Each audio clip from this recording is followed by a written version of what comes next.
ちゃった。独占できて羨ましい。なんかもう結構じゃあいい期間とかに、なんかもうね、シーズンさんに向かってくるよね。行きますよね。そうそうそう。そうなのそうなの。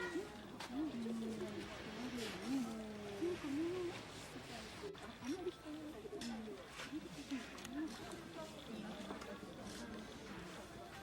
心配です。怖い。